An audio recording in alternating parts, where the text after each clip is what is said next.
meurt, un jour on est, jour on est, jour on croit, un jour on meurt, un jour on est, jour on croit, un jour on croit, un jour on meurt, un jour on est, un jour on est, jour on croit, un jour on meurt.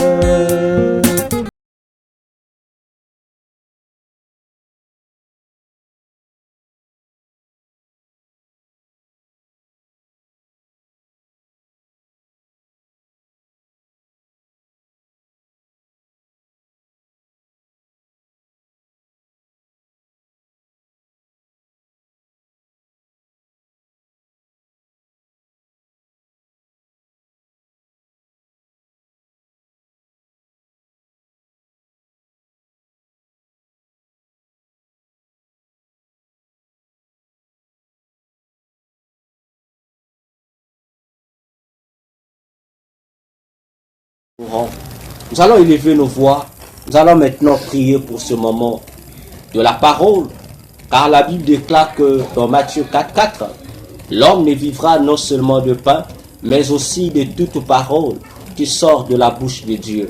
Nous allons dire au Seigneur que ce temps lui soit favorable pour qu'il nous parle individuellement, qu'il nous communique ses intentions, sa volonté, et que le Saint-Esprit, à son tour, nous donne la capacité de comprendre la parole que nous allons partager ce matin.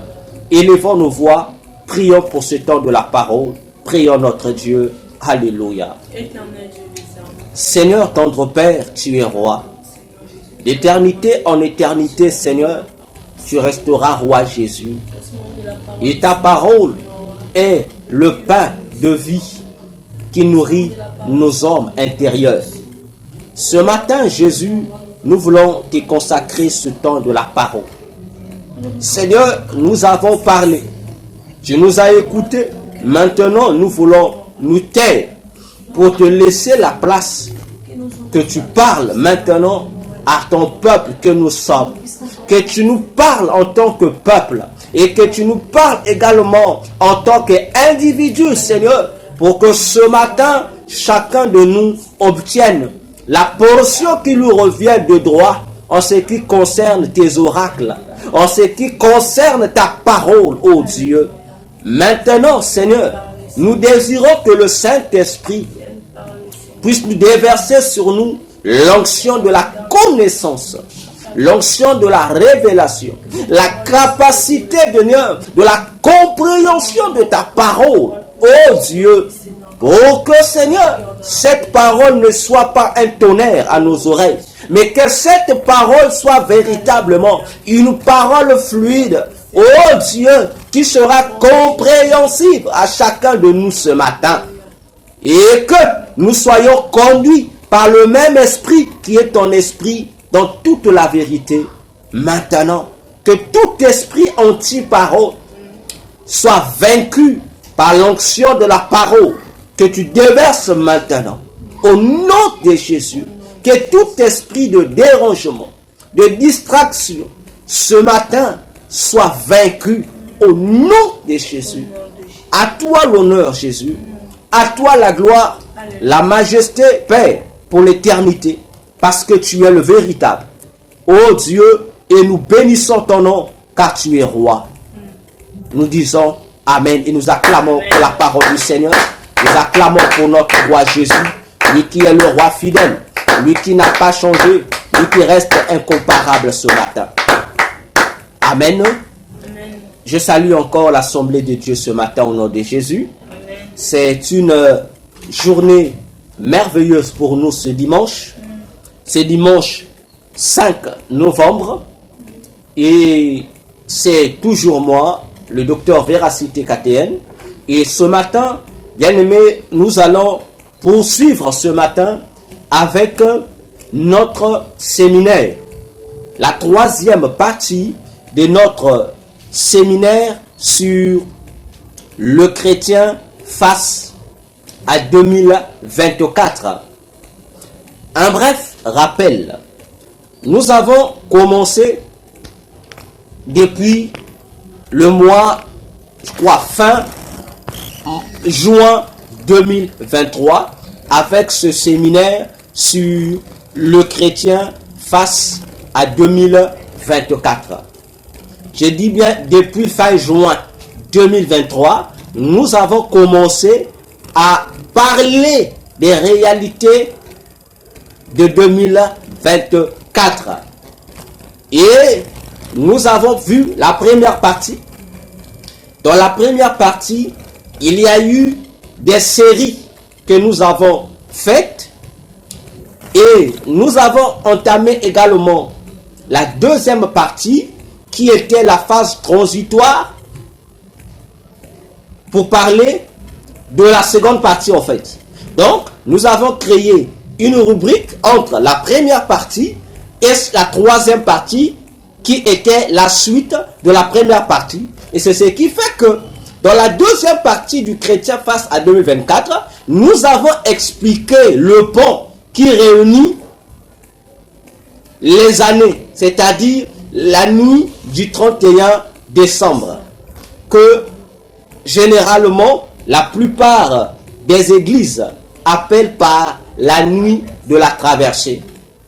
Et nous avons expliqué dedans plusieurs mystères qui devraient interpeller tant les pasteurs des églises que les brebis que ces pasteurs conduisent. Et nous avons également entamé la troisième partie du chrétien face à 2024. C'est-à-dire, dans la première partie du chrétien face à 2024, nous avons montré la position de Satan et de ce démon contre 2023. C'est-à-dire encore, dans la première partie, nous avons expliqué les réalités spirituelles que l'organisation des ténèbres, c'est-à-dire le royaume de fer et de la main de fer, ce qu'il va faire dans 2024. La configuration du monde des ténèbres sur 2024. C'est ce que nous avons présenté. Tandis que dans la troisième partie, puisque dans la deuxième partie, ce n'est qu'une transition.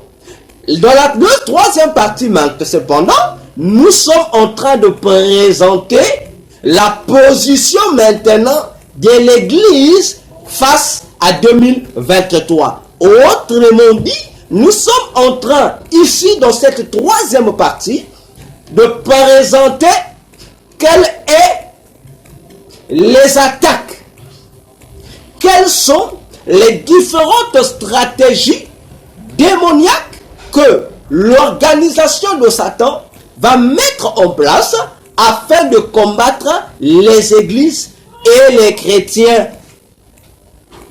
Et la troisième partie a son emblème. L'emblème de la troisième partie, c'est l'exploitation de l'emblème biblique de 2024.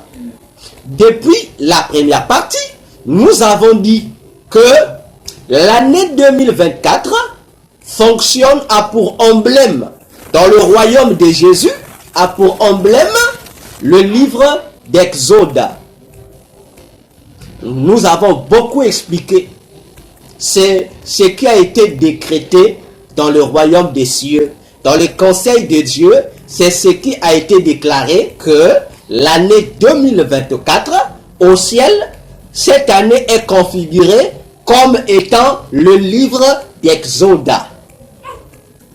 Par là, nous avons expliqué que puisque dans la pensée de Dieu, dans la pensée de notre Sauveur et Créateur Jésus-Christ, 2024, c'est l'Exode. Nous avons dit que l'Église fasse attention parce que les réalités chrétiennes en 2024 seront le reflet de ce que Israël a vécu dans le livre d'Exode. Et le Seigneur nous a donné des précisions remarquables en nous présentant dans Exode, le Seigneur nous a présenté une personne. C'est Joseph, fils de Jacob. Et dans la première partie de cette troisième partie, c'est-à-dire dans la phase A, la phase B, nous avons expliqué cela. Et aujourd'hui, nous sommes dans la suite, c'est-à-dire dans la phase C de la troisième partie. Nous allons poursuivre. Comme je ne cesse de vous le dire, nous n'attendrons pas comme les autres la nuit du 31 décembre pour chercher à philosopher sur 2024. Non. Nous avons commencé ça depuis le mois de juillet, de fin juin, début juillet. Alors, nous allons lire la parole du Seigneur avec notre ex-frère Louis Ségan. Nous allons lire nos textes de base. Exode 1. Exode chapitre 1er. Nous allons tous avoir nos Bibles. Nous allons lire. Exode chapitre 1er. Du premier verset au 8e verset. Nous allons sauter pour prendre encore du 16e verset au 20e verset. Pour vous qui notez, je reprends. Exode chapitre 1er, du 1er au 8e verset. Puis nous allons prendre du verset 16 au verset 20. Alors, lisons la parole du Seigneur. La Bible déclare: voici les noms des fils d'Israël, venus en Égypte avec Jacob et la famille de chacun d'eux: Ruben, Siméon, Lévi, Judas, Issachar, Zaboulon, Benjamin, Dan, Nephtali, Gad et Aser. Les personnes issues de Jacob étaient au nombre de 70 en tout. Joseph était alors en Égypte. Les enfants d'Israël furent féconds et multiplièrent. Ils s'accrurent et devinrent de plus en plus puissants. Et le pays en fut rempli. Il se leva sur l'Égypte un nouveau roi qui n'avait point connu Joseph. Prenons le verset 16. Il leur dit, c'est-à-dire, je prends à partir du verset 15. D'après Louis Ségan, ça sera au verset 15. Le roi d'Égypte parla aussi aux sages-femmes des Hébreux, nommées l'une Shifra et l'autre Poua. Il leur dit: quand vous accoucherez les femmes des Hébreux et que vous les verrez sur les sièges, si c'est un garçon, faites-le mourir. Si c'est une fille, laissez la vie sauve. Mais les sages femmes craignirent Dieu et ne firent point ce que leur avait dit le roi d'Égypte. Elles laissèrent vivre les enfants. Le roi d'Égypte appela les sages femmes et leur dit: pourquoi avez-vous agi ainsi et avez-vous laissé vivre les enfants? Les sages femmes répondirent à Pharaon: c'est que les femmes des Hébreux ne sont pas comme les Égyptiennes. Elles sont vigoureuses et elles accouchent avant l'arrivée de la sage femme. Dieu fit du bien aux sages femmes et le peuple multiplia et devint très nombreux. Parole du Seigneur. Bien-aimés, je ne veux plus revenir sur les détails de ce que nous avons déjà dit dans les parties précédentes. Je vais poursuivre. Nous connaissons tous bien et bien cette histoire d'Exode. Nous connaissons tous cette histoire. Mais ce que nous, l'Église, nous ne connaissons pas, c'est que la même histoire concerne aussi l'année 2024. Rappelons-nous, je vous ai toujours dit, comme l'avait dit Ecclésiaste, il n'y a rien de nouveau sur la terre. Ce qui était, c'est ce qui est, et ce qui est, c'est ce qui sera. Nous avons puissamment exploité ce passage. Il n'y a rien de nouveau sur la terre. Les mêmes événements d'hier seront les mêmes événements d'aujourd'hui et de demain.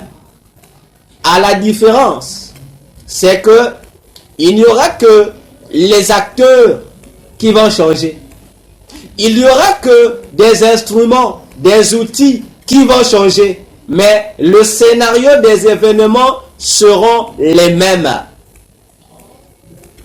Que celui qui a des oreilles pour entendre, entende ce que le Seigneur dit aux églises.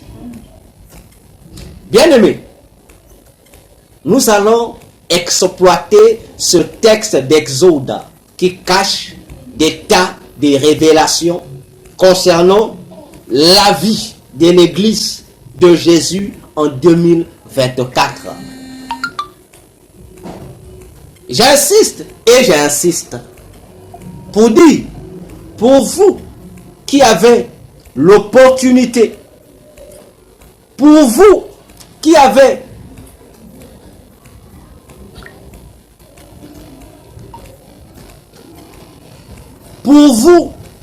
l'opportunité de me suivre, pour vous qui avez l'opportunité d'écouter ces paroles prophétiques que moi, le docteur Véracité Katen, j'annonce, pour vous qui avez la grâce de participer à ce séminaire, bien-aimés dans le Seigneur, frères, sœurs en Christ, chers serviteurs, servantes de Dieu, cela doit vous sensibiliser.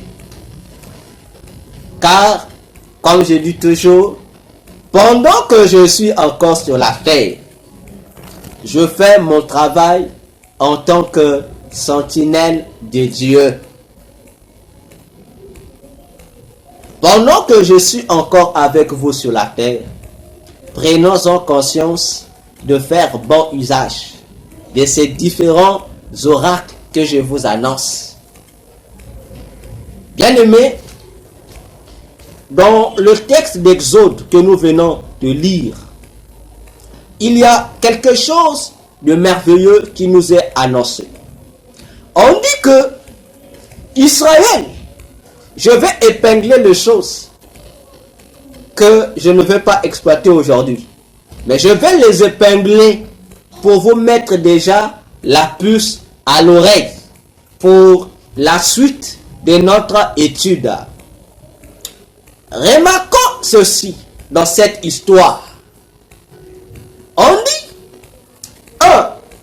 Israël est rentré en Égypte au nombre de 70 personnes.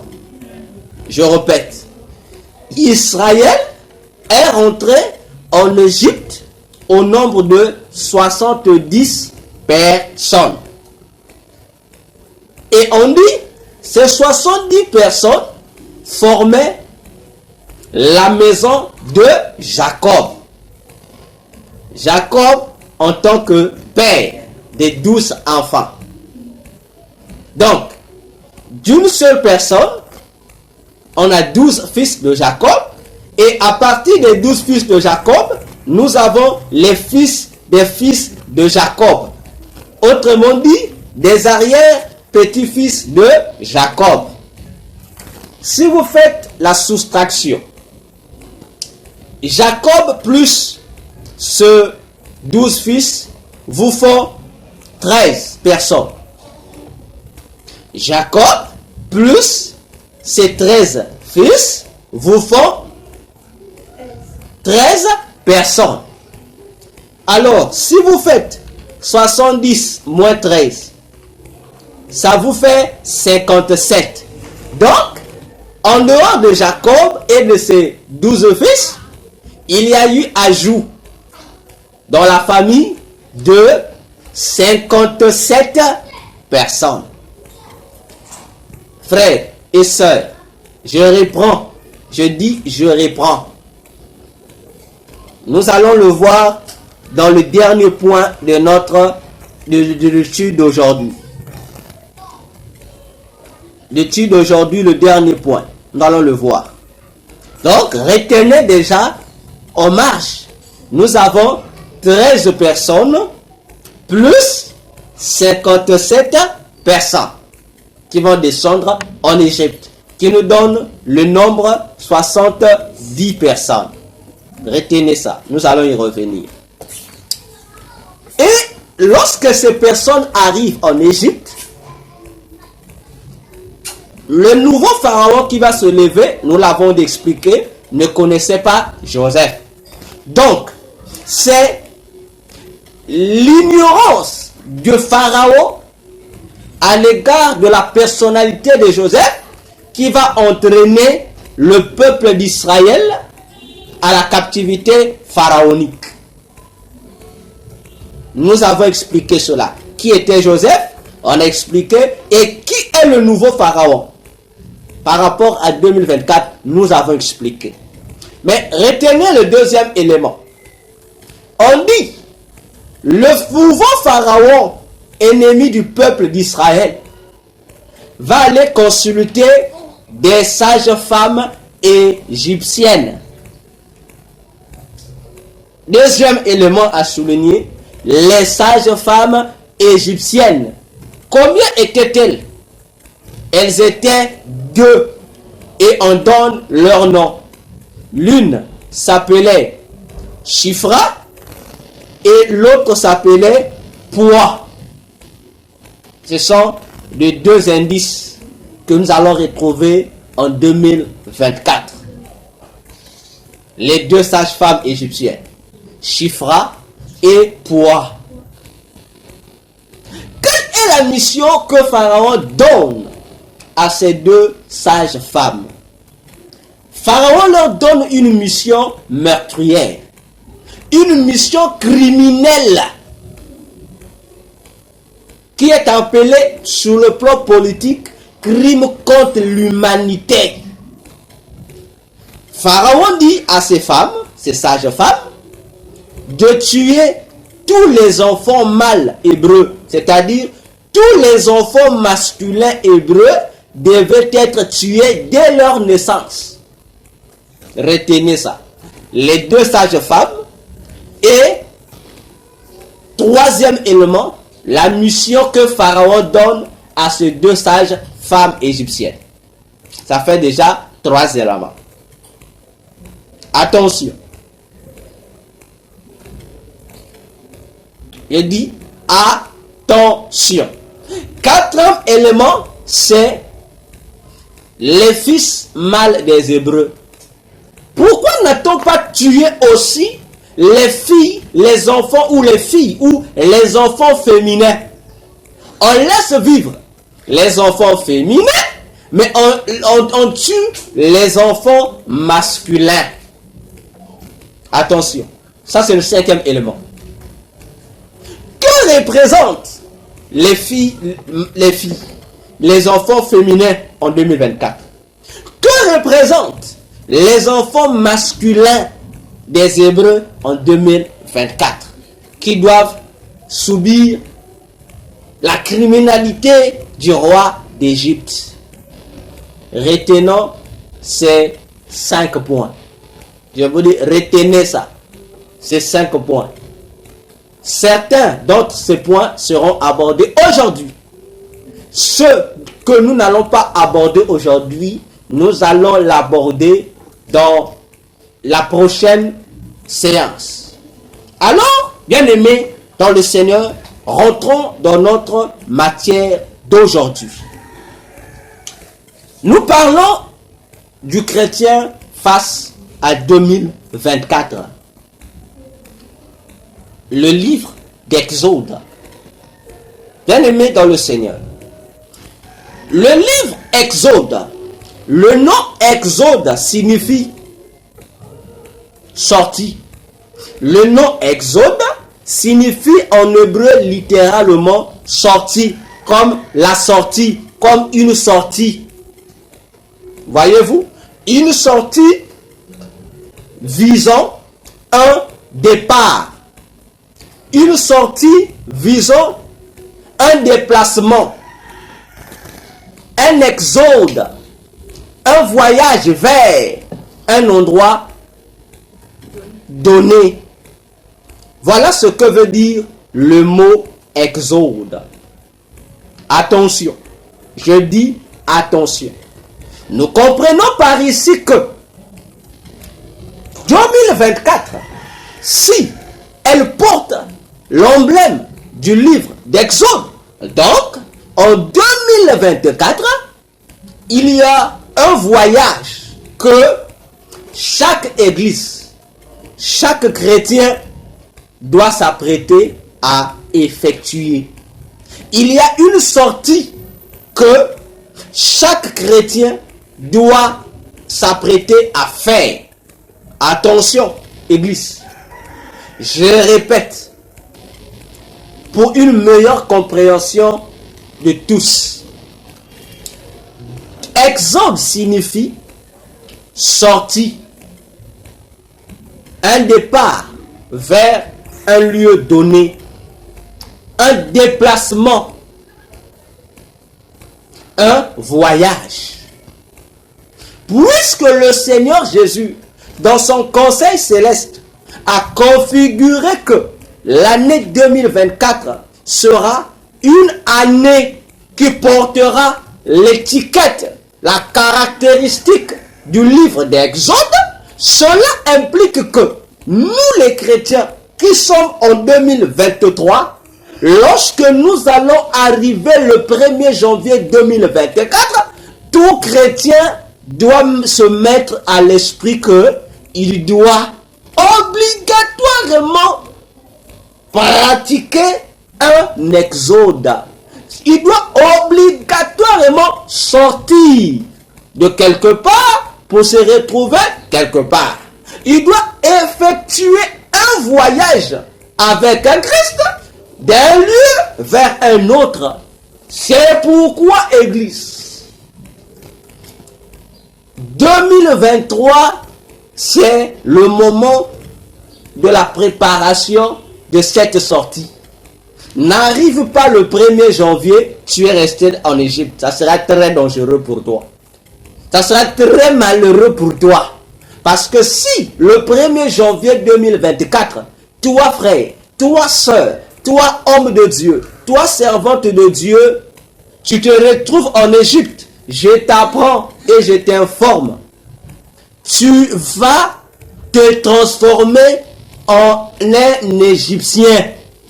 1. Si tu ne deviens pas Égyptien, sache-le que tu vas passer sous la condamnation de Pharaon, tu vas mourir. Donc, ceux qui vont rester en Égypte n'auront que deux sorts. Soit tu acceptes de mourir sur la main de Pharaon, ou soit tu acceptes de devenir un Égyptien, c'est-à-dire un sujet qui sera soumis à Pharaon. Que ceux qui ont les oreilles spirituelles pour entendre, entendent. Ainsi parle le Seigneur Jésus. Alors, bien-aimés dans le Seigneur, 2023, je vous ai dit ce que le Seigneur m'avait dit. 2023 avait pour emblème le livre de la Genèse. Or, le mot Genèse veut dire commencement. Attention. Genèse veut dire commencement ou encore le début. Ah, bien-aimé, rentrons dans la vision, dans la pensée de Jésus. Mais Genèse, commencement, début. Mais commencement de quoi? Et début de quoi? J'aime Jésus. Commencement de quoi? Début de quoi? Réfléchissons ensemble. Lorsque tu lis tous les livres de la Genèse, ça te parle que d'un commencement. Mais lorsque nous plongeons nos regards attentionnés dans la lecture de tous les livres de Genèse, bien aimé, nous remarquons que dans le livre de Genèse, peut-être que vous ne prêtiez pas attention, le livre de Genèse, c'est le livre des commencements. Lisez bien Genèse. c'est le livre pas d'un seul commencement, mais c'est un livre qui nous présente plusieurs commencements. Attention, ça présente d'abord le commencement de la création physique de la terre. Après ça, on rentre encore dans un nouveau commencement.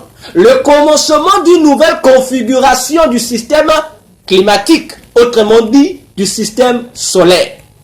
On quitte ce commencement, on entame encore un nouveau commencement. Quel est le commencement? Le commencement de la vie aquatique.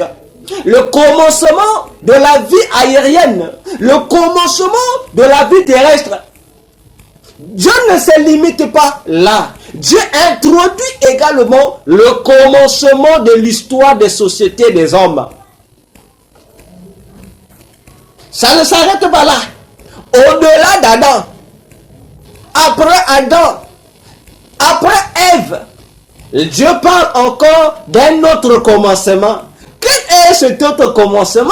Le commencement du véritable culte de Dieu.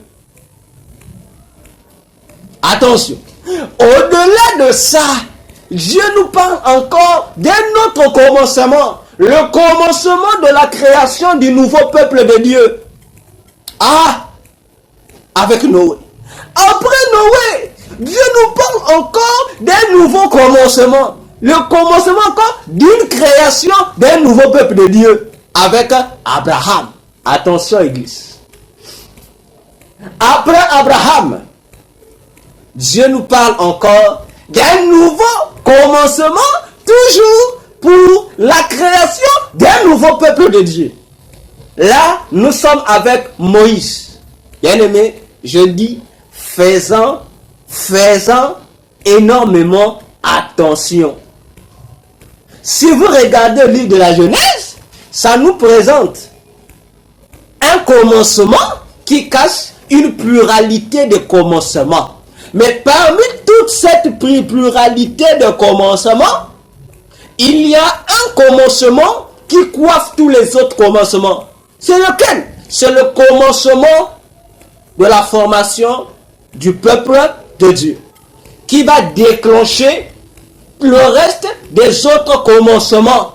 Parce que il ne peut pas avoir formation du peuple de Dieu s'il n'y a pas les conditions requises. C'est pourquoi, pour créer Adam et Ève, le premier peuple de Dieu, il a d'abord fallu que Dieu commence par des commencements préliminaires. Voyez-vous? Mais lorsque le premier peuple de Dieu vivant en Éden, Adam et Ève, vont échouer, Dieu sera obligé de se recréer un nouveau peuple. Et Dieu va se recréer un nouveau peuple avec le troisième fils d'Adam et Ève, appelé Seth. Après la période de Seth, il y aura encore quelque chose qui va créer une sorte de disparition du peuple de Dieu, parce qu'il y aura corruption au milieu du peuple de Dieu, et cette corruption viendra effacer la marque caractéristique du peuple choisi de l'Éternel. Et Dieu va susciter un certain Noé. Lorsque Dieu va susciter Noé, qu'est-ce que Dieu va dire à Noé? Dieu va dire à Noé, parmi toute la race humaine que je vois ici, tu es l'unique qui est considéré juste. Frères, sœurs, attention. Tu es le seul être humain sur toute la terre que moi, l'Éternel, j'ai vu qui était juste devant moi. Alors, constatons que Noé était éligible pour lui concevoir un nouveau peuple dont lui, l'Éternel, avait besoin. Qu'est-ce que Dieu va faire? Dieu sera donc obligé de commencer un nouveau commencement avec Noé. Aux yeux de Dieu, Noé devient le géniteur. Noé devient comme Adam, qui doit produire pour Dieu des hommes et des femmes selon son espèce. c'est un commencement. Alors, comme c'est un commencement, nous avons dit le commencement de quoi? Le commencement de la création d'un peuple nouveau pour l'Éternel, notre Dieu. Alors, puisque le commencement implique obligatoirement la formation d'un peuple de Dieu nouveau, alors ce commencement-là, cette formation-là du peuple de Dieu doit s'effectuer au moyen d'un outil, d'un instrument qui est quoi? Qui est le livre d'Exode. C'est-à-dire la sortie. Et à partir de là, Dieu va sortir Noé de quoi? Dieu sortira Noé, il va le retirer de l'ébriété universelle. Il va se retirer Noé de la foule pour faire de Noé un particulier. Dieu va libérer Noé de la généralité pour faire de Noé une particularité. C'est-à-dire, il va sortir Noé de la corruption pour que Noé soit l'anticorruption. Voilà la sortie, voilà l'exode. Mais puisque l'exode à son tour, cet instrument-là qui forme le peuple de Dieu, à son tour, il a pour destination un voyage. Raison pour laquelle, lorsque Noé est retiré de la masse, est retiré de la foule, c'est un exode qu'il va effectuer. Mais l'exode de Noé va pousser Noé à effectuer un voyage pour arriver dans une autre destination. Le mot Arara. Attention, église. Attention. Après Noé, il y aura encore un nouveau commencement, je l'ai dit, avec Abraham. Mais attention, la même opération que Dieu a effectuée avec Abraham est la même qu'il a effectuée avec Abraham. Plutôt avec Noé, c'est la même opération que Dieu a effectuée avec Abraham. Souvenez-vous de Genèse 12, verset 1 à 3. Dieu appelle Abraham dans son pays. Il lui dit, quitte la maison de ton père. Quitte ta patrie. Quitte ton pays. Va. Voyez, Abraham subit un exode. Il y a un commencement. Dieu veut faire un commencement avec Abraham. Et Abraham est le commencement par lequel Dieu va se former un nouveau peuple. Alors, il va faire passer Abraham par l'exode, par le livre d'Exode. Et Abraham, en effectuant, il va subir aussi l'exigence de l'exode, le voyage. Il doit aller se retrouver à Canaan. Pourquoi? Parce que c'est à Canaan que le nouveau peuple doit naître. Tout comme à Noé, c'est sur le mont Arara que le nouveau peuple de Dieu, attendu par Dieu, doit naître. Tout comme aussi, avec Abraham, le nouveau peuple doit naître à Canaan. Église, faisons attention. Je dis, faisons attention. Le mot Arara avec Noé, ça veut dire l'inverse du fléau. Donc le mot Arara veut dire le contraire du déluge. C'est la réponse pour dire que le nouveau peuple de Dieu est quoi? Est la solution contre le mal que Dieu a désapprouvé. Mais remarquez, Abraham va arriver à Canaan. Mais que veut dire le nom Canaan? Attention, église. Canaan, ça veut dire quoi? Je vous laisse le soin. Réfléchissez, je vous donne la réponse. Mais trouvez la signification de Canaan. La signification de Canaan, c'est la réponse de Dieu à l'idolâtrie qui se faisait dans le pays d'Abraham. La réponse, on va trouver là. C'est la réponse de Dieu à la corruption, l'idolâtrie qui se passait dans le pays d'Abraham, en Mésopotamie. Attention, 2024 nous prophétise l'exode. L'exode qui nous sensibilise que l'objectif de l'exode, c'est de nous préparer dans l'arche, à entrer dans l'arche, parce que l'arche, à son tour, doit nous amener quelque part. je monte encore. Jésus qui vient libérer le monde, les hommes, du péché. Attention, Église, réfléchissez. Jésus est un commencement. Je dis, Jésus est un commencement. Vous allez me poser la question, comment? J'explique avec la Bible, frère. Lorsque Dieu parle, Dieu nous donne tous les outils, tout le matériel didactique pour répondre à l'enseignement. Jésus est un commencement. Autrement dit, la venue de Jésus sur la terre, c'est un commencement. Ouais. Zacharie, la Bible dit, rempli, poussé par le Saint-Esprit. Nous sommes dans Luc 1, prenez à partir du verset 67 jusqu'à la fin. Zacharie, rempli du Saint-Esprit, va prophétiser. En prophétisant, il va qualifier la venue du Messie, la naissance de Jésus. Zacharie va dire, le soleil levant nous a visité. Ah, frère, Zacharie appelle la période du Messie. Il appelle la venue du Messie. Pour Zacharie, il dit, c'est la visitation du soleil sur son peuple. Donc, Jésus, d'après le Saint-Esprit, est un soleil qui se lève. Vous et nous savons qu'un nouveau jour commence lorsque le soleil se lève.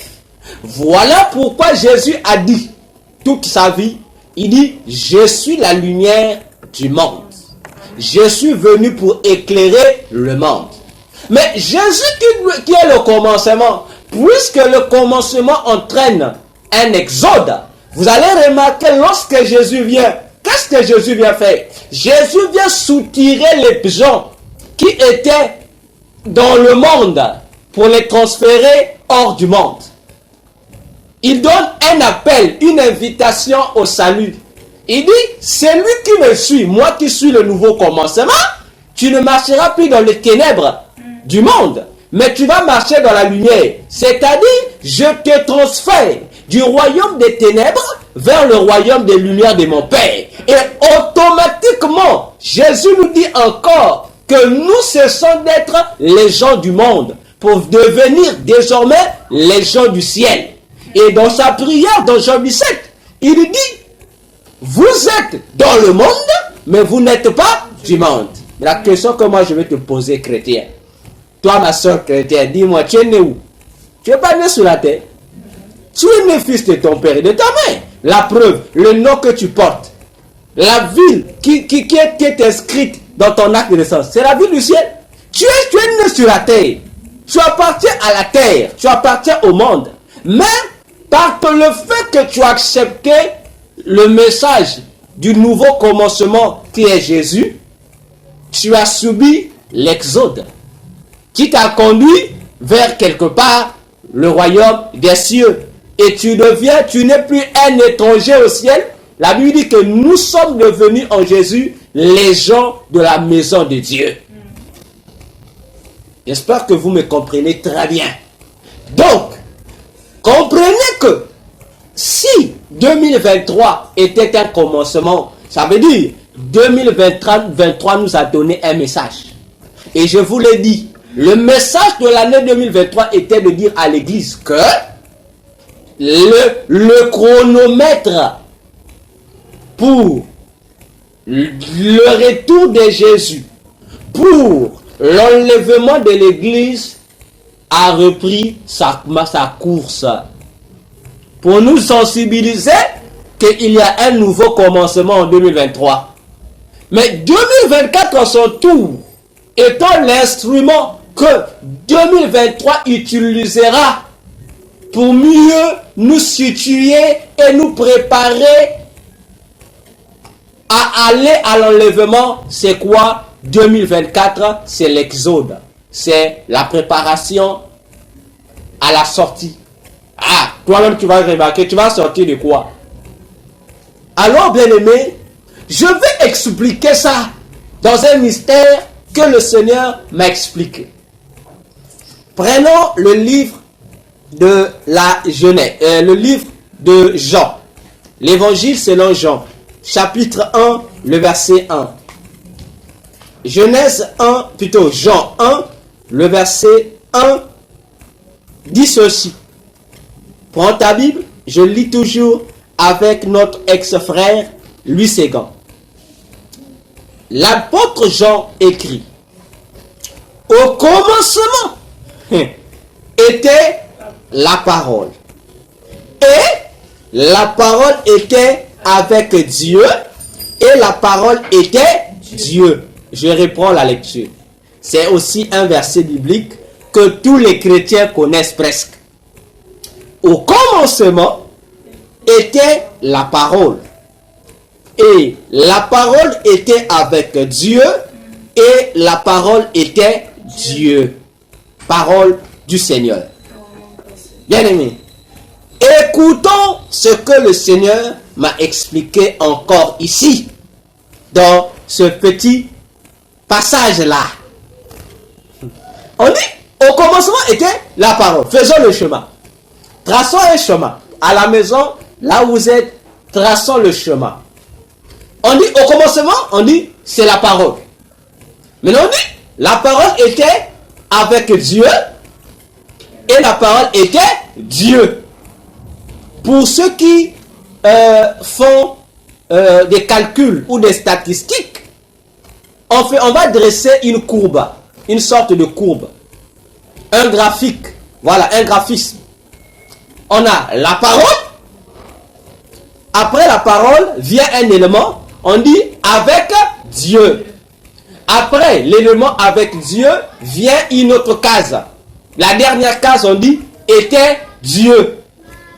Donc, on a trois facteurs. La case 1, la première case, la parole.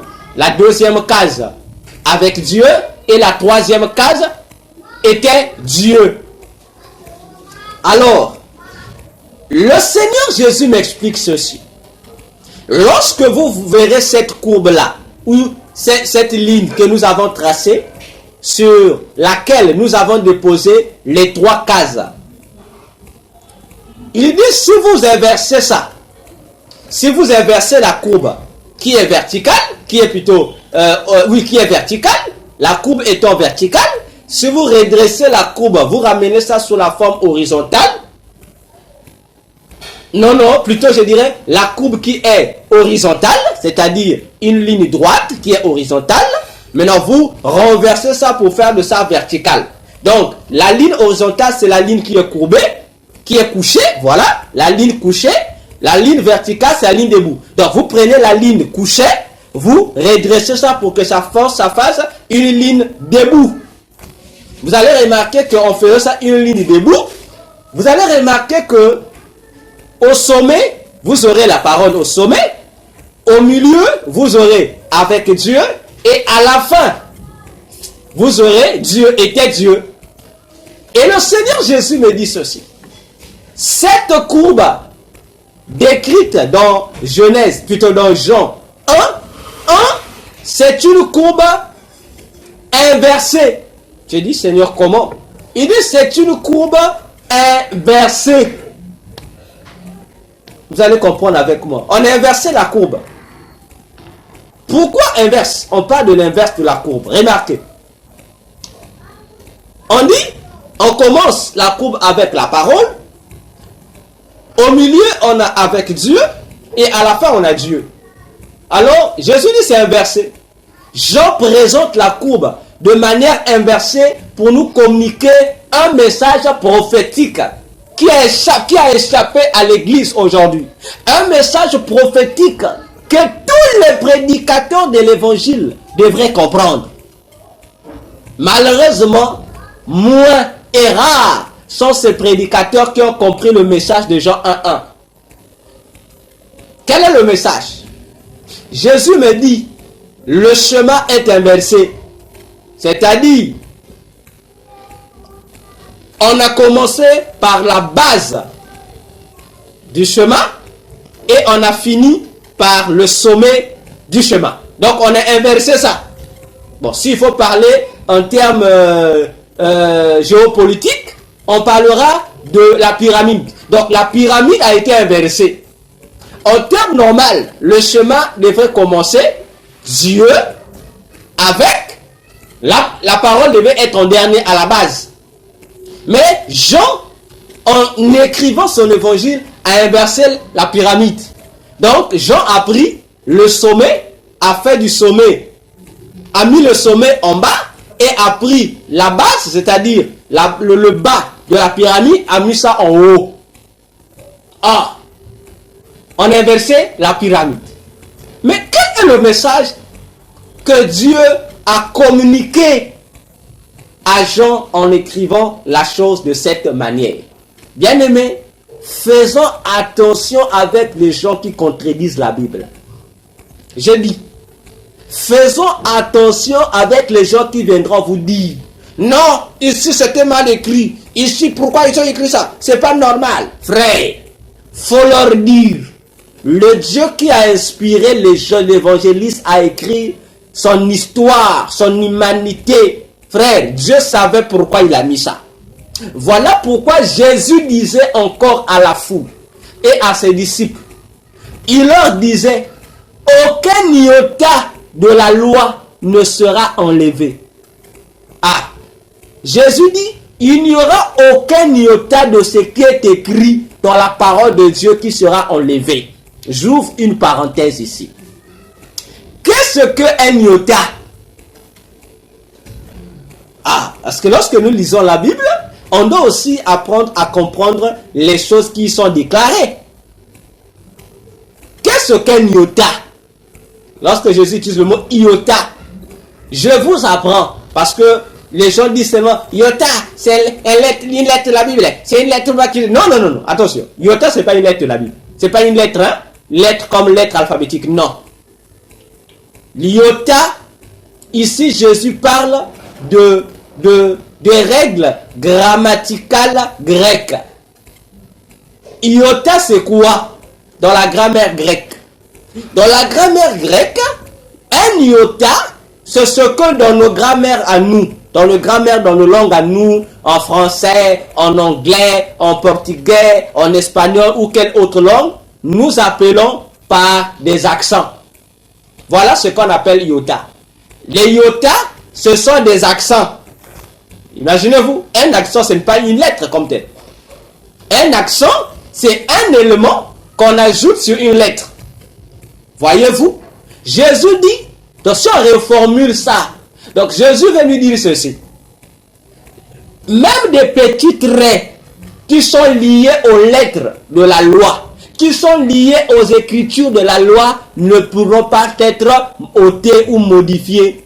Parce que le fait que les accents là, par exemple, en français, vous avez le E, vous avez les et accent. On dit E accent grave, qui est et accent aigu, qui est et accent circonflexe, qui est Vous voyez, non? Et ces accents-là ont des rôles. Oui, oui. Ces accents ne sont pas mis pour le plaisir. Les accents sur les lettres alphabétiques ont des significations. Ça nous communique, ça nous donne des informations en ce qui concerne la prononciation du mot et en ce qui concerne la signification du mot. Parce que, par exemple, vous avez A sans accent et A avec accent. Attention. Les deux sont des A. Mais la différence avec ces A, c'est quoi? Il y a un A qui a un accent qu'on appelle l'accent grave. Voyez-vous? Accent grave. Alors, le A sans accent, on dit que dans une phrase, lorsque vous remarquez qu'il y a un A qui n'a pas d'accent, on dit que comprenez que le A là est un verbe. Ah oui, c'est le verbe avoir qui a été conjugué. Ah, attention. C'est le verbe avoir qui a été conjugué. Or, le verbe avoir dans une phrase montre la faisabilité ou la possession. Attention. Cependant, le A avec accent, c'est une préposition. Et une préposition a pour but d'indiquer plusieurs choses. Ça peut indiquer un endroit. Ça peut indiquer la forme d'un verbe. Et ça peut aussi indiquer, bien-aimé dans le Seigneur, une autre réalité par rapport à son complément d'objet direct ou indirect. Pour nous dire que vous comprenez que même dans nos règles linguistiques, les accents comptent. Oui, oui. Même j'ai dit dans toutes les langues, les accents comptent. Je prends un exemple encore. Il y a une règle dans la linguistique qui est plus remarquée en anglais, plus remarquée en anglais et dans des langues espagnoles ou portugais ou des langues semblables, qu'on appelle les accents toniques. Voyez-vous? Des accents toniques, ou encore la manière de prononcer les mots, les syllabes, les voyelles ou les consonnes dans une phrase. Voyez-vous? Et en anglais, on appelle ça la phonétique. La phonétique. Dans toutes les langues, ça existe, mais c'est plus en anglais et en espagnol ou en portugais que ça se sent le plus. Voyez-vous? En portugais, par exemple, non, oui, en espagnol, par exemple, il y a une différence entre manana et mañana. Pourtant, ça se crie de la même manière, ça se prononce de la même manière. Mais il y a un élément qui vient modifier l'écriture et la prononciation. Il y a manana et mañana.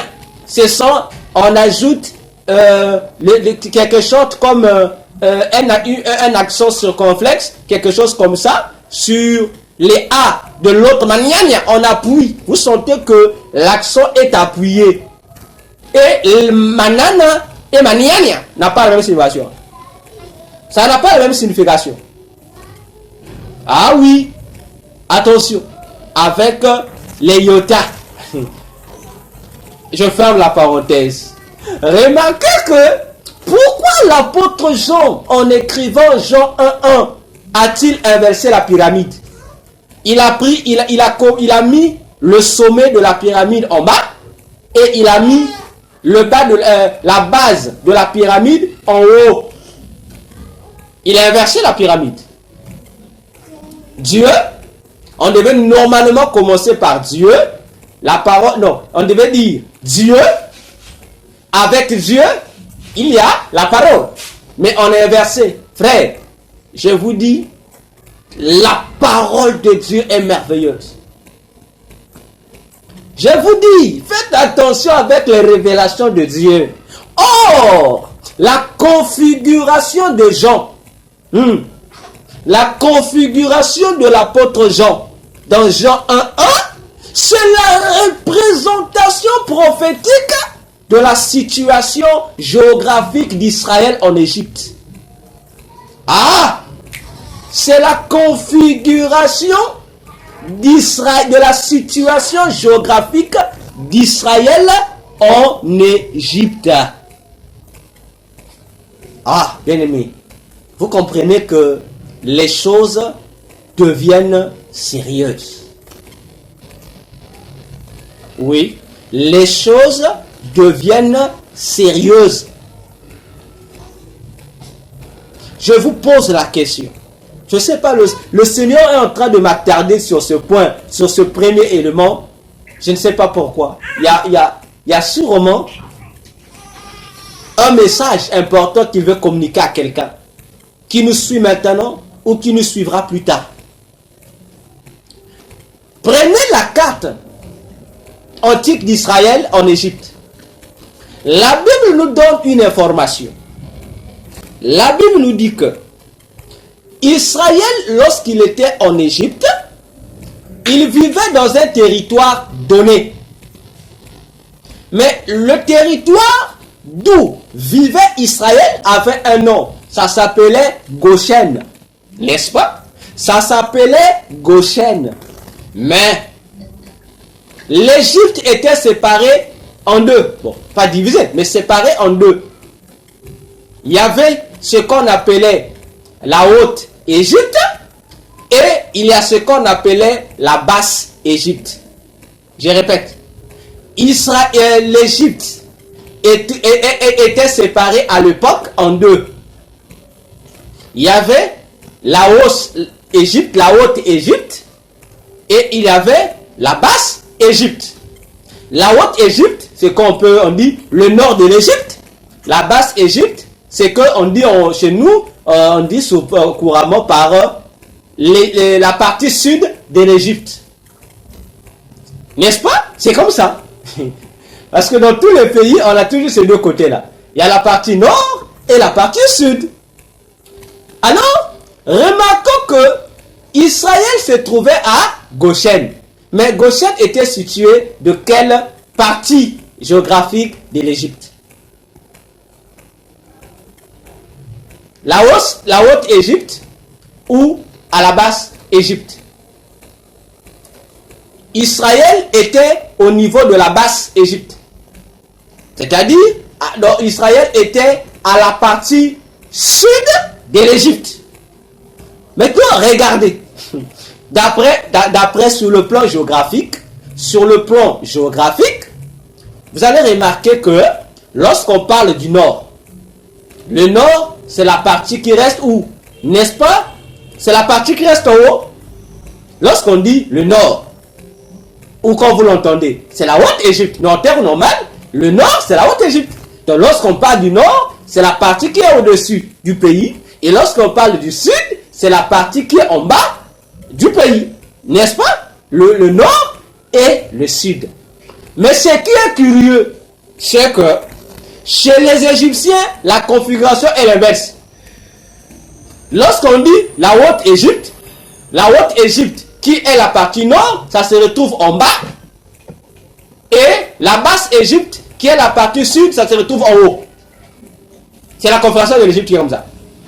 Alors la question, maintenant posons-nous la question.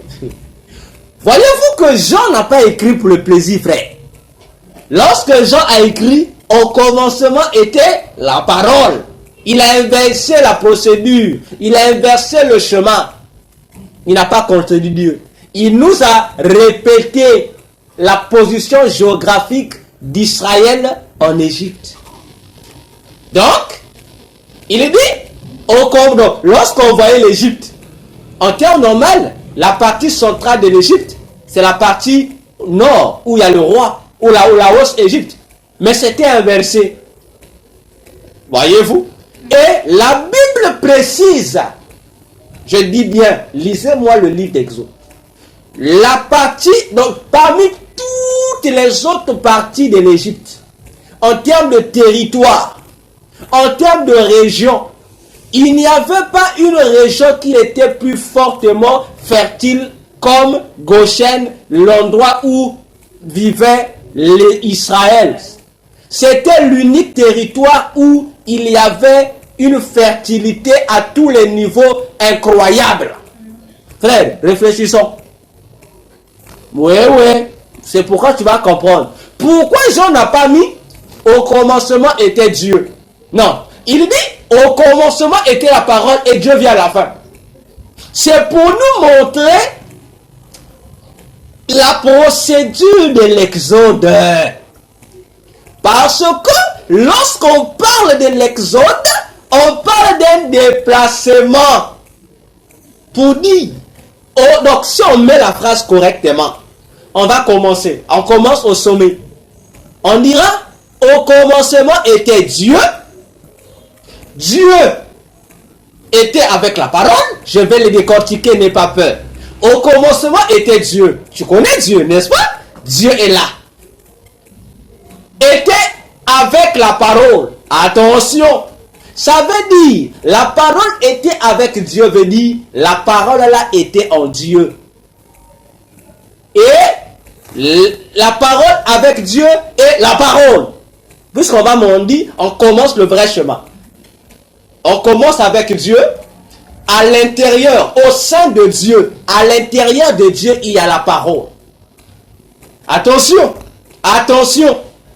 Mais la parole, ça veut dire il y a une marche, il y a une procédure.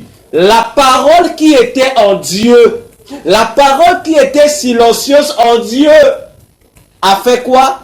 A effectué une démarcation. Cette parole est sortie. C'est pourquoi Jean dit, au commencement était la parole. Jean veut nous montrer que, donc Jean atteint déjà la fin de l'exode effectué par la parole qui était Dieu. Autrement dit, en Dieu, voyez, la parole était Dieu. Ça veut dire quoi? Ça veut dire que Dieu dans sa divinité incarnait en lui une faculté qui s'appelait la parole. Mais comme Dieu voulait effectuer un exode, Dieu voulait effectuer un voyage, un déplacement vers quelque part. Qu'est-ce que Dieu est obligé de faire? Dieu comprend que dans sa divinité, l'élément qui va lui permettre, la facette, l'instrument qui va lui permettre d'atteindre ses objectifs, c'est lequel? C'est la parole qui est en lui. Alors, comme la parole est avec Dieu, Dieu doit utiliser cette parole pour que lui, Dieu, atteigne ses objectifs. Alors, comme l'objectif de Dieu, c'est de faire l'exode, et comme l'objectif de l'exode à son tour, c'est d'effectuer un voyage, Dieu est obligé d'effectuer l'exode. Il ressort cette parole enfouie en lui. Et cette parole sort, on l'appelle parole. Vous voyez les trois étapes. Il y a Dieu, la parole avec Dieu et Dieu. Autrement dit, la parole vient s'exprimer maintenant. La parole sort du sein de Dieu pour effectuer l'exode. Autrement dit, c'est Dieu qui se métamorphose pour effectuer un exode parce que Dieu veut faire un voyage. Dieu se démarque de son état de divin pour prendre une autre forme qu'on va appeler la parole. Pourquoi? Pour arriver vers une destination. Attention! Au commencement, si on réforme les gens, on va dire, au commencement était Dieu. En Dieu, il y avait la parole et cette parole s'est manifestée pour quelque chose. Voilà pourquoi, pour comprendre cette configuration de Genèse, de Jean 1, nous allons répartir dans ce que Moïse a dit. Qu'est-ce que Moïse va dire? Prenons Genèse 1. Prenons le verset 2. Ça nous reproduit, je dis, exactement ce que Jean a écrit. Suivant. On dit, la terre était informe et vide.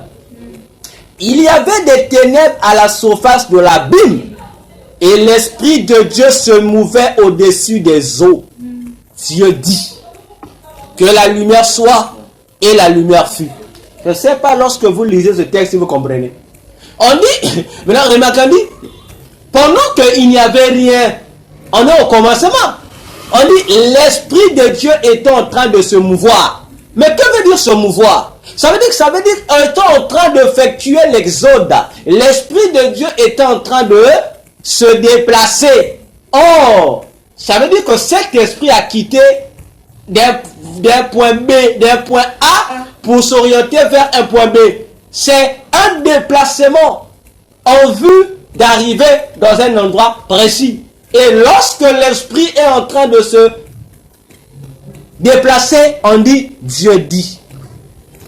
Donc, vous comprenez que Dieu est resté quelque part. Mais il y a une autre faculté de Dieu qui est en train de se déplacer. Ah, bien aimé. Mais la faculté déplaçante de Dieu là, C'est ça la parole, non? L'esprit qui se mouvait là, c'est ce que Jean appelle la parole. Parce que c'est l'esprit là qui va créer. Ah, tu me dis, mais comment? Oui. C'est cette faculté créatrice de Dieu qui va agir. Tandis que Dieu est sous le trône, au ciel. Mais il y a une autre faculté de lui qu'il met en valeur pour pouvoir créer.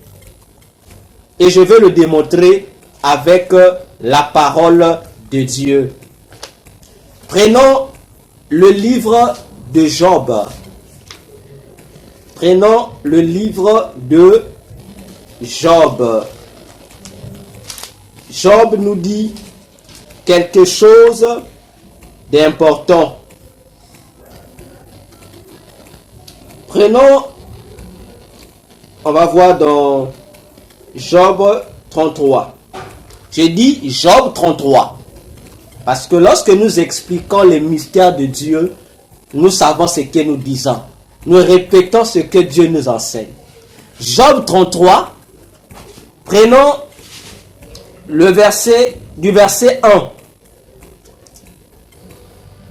jusqu'au verset 6. Job 33, nous sommes pratiquement à la fin. Job 33, du verset 1 au verset 6. Je lis avec toujours notre ex-frère Louis Sécan. Bien-aimé, ouvre bien les oreilles et comprends. Écoutons ce que le livre de Job nous dit. Job 33, verset 1er au 6e verset. Maintenant donc, Job, écoute mes discours, prête l'oreille à toutes mes paroles. Tout comme aussi, je vous demande à vous qui allez lire ce verset, d'écouter et de prêter vos oreilles. Voici, j'ouvre la bouche. Ma langue se remue dans mon palais. C'est avec droiture de cœur que je vais parler. C'est la vérité pure qu'exprimeront mes lèvres. Frère, celui qui parle ici, il est clair. Il vous dit qu'il dit ce qu'il va dire, elle est la vérité. Et il prend Dieu à témoin pour dire la suite, ce qu'il va dire est vrai. Il dit, l'Esprit de Dieu m'a créé. C'est pas fini. Et le souffle du Tout-Puissant m'anime. Verset 4. On se là. Frères et sœurs, soyons sérieux. Posons-nous la question. Nous lisons tout le texte de Genèse. On lit ça bien. Qui a créé l'homme? C'est le Saint-Esprit ou c'est Dieu? Genèse nous dit clairement, Genèse 2, le verset 7, dit Dieu a pris de la boue. Dieu, on dit Dieu. On ne dit pas esprit de Dieu, on dit Dieu. Dieu a pris de la boue, il a fabriqué l'homme. Genèse 1, verset 3, jusqu'à la fin, on dit Dieu dit. Mais on a seulement dit l'esprit de Dieu se mouvait. On s'est arrêté là avec le verbe se mouvoir, le développement du Saint-Esprit, et on a dit Dieu. Mais on devait normalement dire l'Esprit de Dieu dit, l'Esprit de Dieu fait. Mais attention, Église. On nous fait comprendre qu'en réalité, le même esprit qui se mouvait là, c'était lui le Dieu qui parlait. On dit, l'Esprit de Dieu m'a créé. Ah, donc, lorsque Dieu prenait la boue là, donc c'était le Saint-Esprit qui était en train de créer. C'était Dieu en action qui était en train d'agir. Ah, j'aime la fidélité de la parole. Verset 4. L'Esprit de Dieu m'a créé et le souffle du Tout-Puissant m'anime. Ah, frère. Si tu le peux, réponds-moi. Défends ta cause. Tiens-toi prêt. Devant Dieu, je suis ton semblable. J'ai été comme toi, formé de la boue. Je m'arrête là, frère. Vous comprenez comment la révélation de la parole de Dieu, comme dit Psaume 119, nous éclaire. Comme le Psaume 119, verset 105 dit, ta parole me donne l'intelligence. Parce que on dit Dieu a créé. Mais on nous te fait comprendre que c'est le Saint-Esprit qui crée. L'esprit qui se mouvait là, c'est lui qui créait. C'est là où tu comprends que le Saint-Esprit et Dieu, ce n'est que la même personne. Alors, bien-aimés, vous comprenez que la configuration de Jean, lorsqu'il dit au commencement était la parole, Jean veut simplement nous montrer la partie où le Saint-Esprit a commencé à créer. Était avec Dieu. Le Saint-Esprit était là, il n'agissait pas. Dieu, ça veut dire que le Saint-Esprit était en Dieu. Il n'avait pas la fonction créatrice.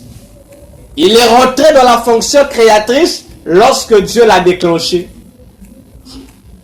Bien aimé, attention avec 2024. Je prends encore le psaume 17, verset 3. Dit, ce qui sort de ma bouche, ce n'est rien d'autre que ce qui est dans ma pensée. Ah! Je répète, le psaume 17, verset 3 dit, ce qui sort de ma bouche n'est rien d'autre que ce qui est dans ma pensée. Donc, lorsque la Bible dit, l'Éternel dit, ou Dieu dit, Dieu était en train d'exprimer sa pensée.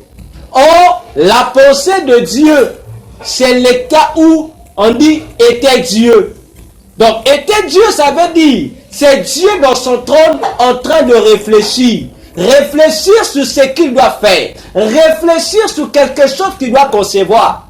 Et lorsque la parole est avec Dieu, ça veut dire que Dieu est en train de sensibiliser son pouvoir créateur pour dire, ma pensée veut ceci. Et il y a une puissance en Dieu qui doit se dégager de Dieu, qui doit sortir de Dieu pour aller concrétiser. Et la concrétisation, c'est quoi? C'est la bouche qui déclare. Voilà pourquoi le Saint-Esprit, c'est la bouche de Dieu. C'est pourquoi on dit, les prophètes autrefois étaient appelés la bouche de l'Éternel. Pourquoi? On dit, parce qu'ils étaient animés par l'Esprit de Dieu. Frère, fais attention avec 2024. Parce que en 2024, ce qui était, c'est ce qui sera. En 2024, l'Esprit de Dieu va se mouvoir, sera en action. Pourquoi? C'est pour nous amener à effectuer des exodes collectifs comme des exodes individuels. Quel est l'objectif de la manifestation du Saint-Esprit au commencement? C'était pour aboutir vers une destination. Mais quelle était la destination? C'est le jardin d'Éden. Le jardin de Dieu qui devait être la première maison terrestre de Dieu dans la création physique. Parce que Dieu devrait finaliser le voyage dans le jardin d'Éden. Ah, Église. Quel était l'objectif du Saint-Esprit lorsqu'il utilisa Noé? C'était que le Saint-Esprit parlait par la bouche de Noé. Quel était l'objectif? Parce que le Saint-Esprit avait besoin de se recueillir dans l'arche. À l'époque d'Abraham, le Saint-Esprit a parlé. Abraham quitte. Pourquoi? Parce que le Saint-Esprit voulait avoir une autre demeure sur la terre à Canaan. C'est pourquoi on dit Canaan, c'est la terre de Dieu. Parce que c'est à Canaan, bien aimé, où la maison de Dieu a été bâtie. Où il y a même eu une ville qu'on a dédiée à Dieu. On a dit, c'est la ville de notre Dieu, la ville de Jérusalem. Attention, à 2023, nous avons un voyage à effectuer en 2024. Ainsi, le voyage à effectuer, bien-aimé, c'est à toi. Dieu va te parler. Il va te dire, il y a quelque chose dans laquelle tu dois quitter. Il y a une Égypte dans laquelle tu dois sortir. Parce que Dieu t'attend hors de l'Égypte. Dieu t'attend hors de l'Égypte. Dieu veut réaliser les projets avec toi, mais il faut que tu sortes de l'Égypte. Il faut que tu sois capable de quitter l'Égypte, frère. Tu dois être capable de faire l'exode. Parce que Dieu va t'attendre dans le désert. Dieu va te former dans le désert. Pendant que Satan et ses agents vont faire la main de fer et le royaume de fer qui seront imposés sur la terre. Bien aimé, la terre entière, nous l'avons vu dans la vision de 2024. La terre sera un désert. Nous l'avons expliqué. Le désert là veut dire qu'il y aura des chaos sur le plan physique et sur le plan spirituel. Il y aura un ténèbre qui va couvrir le monde entier en 2024. Mais pendant qu'il y aura le désert, toi tu seras au désert, tu seras sous la brûle de Jésus. Tu seras sous la couverture de Jésus. Tu n'auras même pas l'esprit que tu es dans un désert. Parce que c'est lui qui va te conduire. Pendant que tous les restes des nations se trouveront dans le désert, toi tu seras un pèlerin qui traverse le désert. Parce que dans le désert, il y a un Moïse que Dieu va disposer à ta disposition. Dieu mettra à ta disposition pour que Moïse soit là pour pouvoir à tes besoins. Parce qu'au désert, pendant que les gens vont crier famine, pendant que les gens vont pleurer, bien aimé, toi tu auras la manne. Toi tu auras les cailles qui vont quitter de l'eau. Tu seras bien traité, frère, soeur. Le monde sera frappé de difficultés. Le monde sera frappé par des crises de toutes sortes. Mais toi et moi, si nous réussissons le 1er janvier à faire notre exode, à quitter ce que Dieu ne veut pas, à se libérer de toutes les choses qui nous empêchent d'être agréables aux yeux de Dieu, frères, sœurs, si nous nous débarrassons de tout ce qui est de l'Égypte, frères, sœurs, je t'assure, 2024, Dieu va t'aiguiser. En 2024, Dieu fera de toi un adorateur pour que lorsque tu vas arriver au ciel, que tu sois déjà mûr, que tu sois déjà formé. Parce que l'objectif pour lequel Dieu libère son peuple de l'Égypte, c'est quoi? Dieu dit, pour former un nouveau peuple, un nouveau commencement, et 2, pour restaurer le sanctuaire de Dieu, le culte de Dieu, parce que étant en Égypte, Israël n'avait plus le culte collectif. Le culte était devenu personnel. Le culte était devenu individuel. On devait prier en catimini dans des maisons. Mais Dieu, qu'est-ce qu'il n'avait pas besoin de ça? Dieu avait besoin qu'on le prie. Toute la nation le prie en liberté, à haute voix, sans se cacher quelque part. Pour l'adoration. Par exemple, il dit, dis à Pharaon de laisser partir mon peuple pour que mon peuple aille m'adorer. Mais lorsqu'ils sont arrivés au désert, comme Dieu a compris qu'il y avait un désert, la Bible déclare, Dieu a dit, ce peuple dans le désert, lorsqu'il va rencontrer l'adversité, comme c'est un peuple qui ne connaît rien de la guerre, le peuple risquera de repartir en Égypte. Il dit, Moïse, je dois former ce peuple pour qu'il soit aussi un peuple non seulement d'adorateurs, mais aussi un peuple composé de guerriers. Voilà pourquoi Israël a fait 40 ans au désert. Dieu dit à Moïse, c'était pour former Israël, qu'Israël devait une armée. Pour nous dire, en 2024, notre provision est là. Dieu est là pour pouvoir à nos besoins. Ce que Dieu attend de toi, c'est la restauration de ton adoration avec lui. La restauration de ton intimité avec lui pour être sécurisé, pour être éligible au voyage qui nous attend, l'enlèvement de l'Église. En contrepartie, pour sécuriser ta vie spirituelle, ta communion avec Christ, ta relation, ton alliance avec Jésus, il y a des garde-fous que Jésus met à ta disposition. Il te demande, sois guerrier, parce que le seul moyen qui te permettra de résister au fléau du désert, de résister à la réalité du désert, de résister aux conditions de vie que le désert impose, c'est l'esprit guerrier. L'esprit guerrier veut dire spirituellement, tu dois faire ce que Ephésiens 6, 10 à 12 nous dit. Il faut que tu sois revêtu de toutes les armes de Dieu. Car la Bible déclare dans Éphésiens par l'apôtre Paul, celui qui n'a pas toutes les armes de Dieu en sur lui ne saura pas résister contre les ruses du diable. Or, le démon de 2024 que nous avons vu, il a pour objectif, quoi? Nous l'avons dit en long et en large. C'est quoi? C'est de mettre en valeur des ruses du diable pour réaliser le nouvel ordre mondial, pour mettre en place les finitions des bases du gouvernement de l'Antichrist qui vient bientôt. Ça veut dire que eux, ils savent que les personnes qui sont en train d'empêcher Satan et son gouvernement d'achever leur plan, c'est l'Église. La Bible a dit. Alors, puisque chaque fois que l'Église est vivante, l'Église est en activité, l'Église est en prière, l'Église est en jeûne, l'Église est dans l'adoration, l'Église est dans les offrandes, dans les dîmes, l'Église est dans la vie la vie ecclésiastique.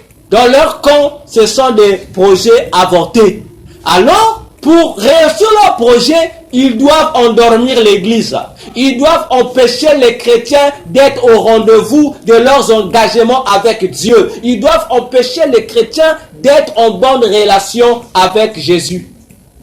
À ce moment-là, pendant que le chrétien sera spirituellement mort, Satan, lui, il a la force parce que lui, c'est sa force, c'est la mort spirituelle qui fait sa force. Voyez-vous? Alors, tu as besoin d'avoir sur toi en 2024 non seulement l'esprit de l'intimité avec Dieu, mais développe le combat spirituel. Si tu ne développes pas le combat spirituel, frère, sœur, sache-le que il te sera difficile de vaincre le démon qui va contrôler, qui va gérer l'année 2024. Alors que celui qui a des oreilles pour entendre, entende ce que le Seigneur dit encore aux églises, aux chrétiens du monde entier. Que Dieu nous bénisse. Pour ce matin, nous arrêtons sur ce premier point. Nous allons poursuivre tout le long de la semaine avec cette réalité, avec cette étude-là. Car je dois finaliser avec le chrétien et 2024 en ce mois de novembre. Alors, nous avons aussi des études en vue. Alors, nous aurons le temps de pouvoir faire nos études comme il se doit. Alors, acclamons la parole du Seigneur.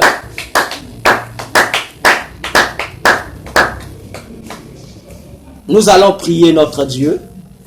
Conformément à la parole de ce matin, chacun va demander au Seigneur de lui donner la capacité, de lui donner la force d'être conforme à l'exigence que le Seigneur attend de nous en 2024. Élevons nos voix, prions le Seigneur. Seigneur Jésus, notre Dieu, notre Roi, ce matin, c'est auprès de toi que nous venions, afin que cette parole prenne vie et chair au-dedans de nous. Que cette parole prenne forme en nous, ô Dieu, afin de produire des fruits dignes de repentance. Seigneur, tu nous préviens d'avance pour 2024. Nous voulons véritablement être, Seigneur, à nos postes. Nous voulons être ce que toi tu veux que nous soyons en 2024.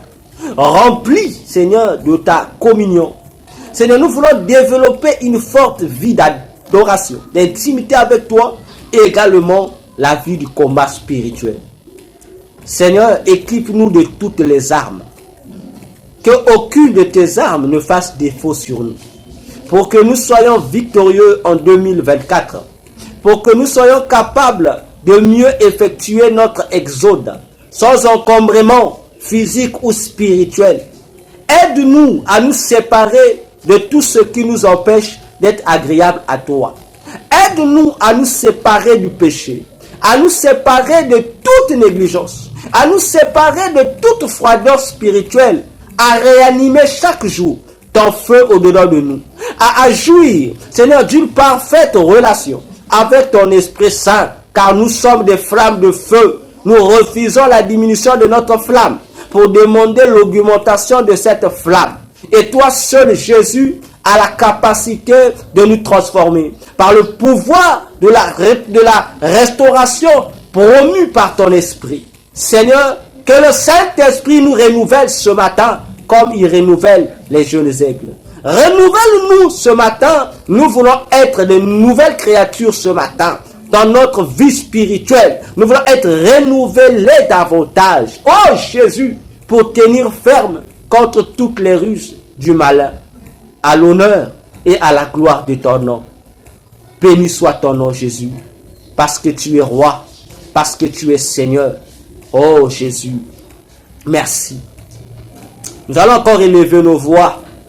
Nous allons bénir le Seigneur pour ce moment que nous venons de passer. Nous allons lui dire merci de nous avoir bénis. Merci d'avoir reçu nos prières, nos actions de grâce.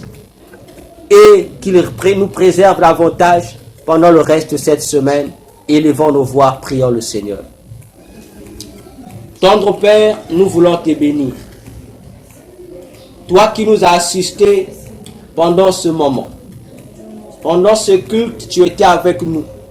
Pendant ce culte, Seigneur, tu nous as visités. Pendant ce culte, Seigneur, nous avons été bénis. Pendant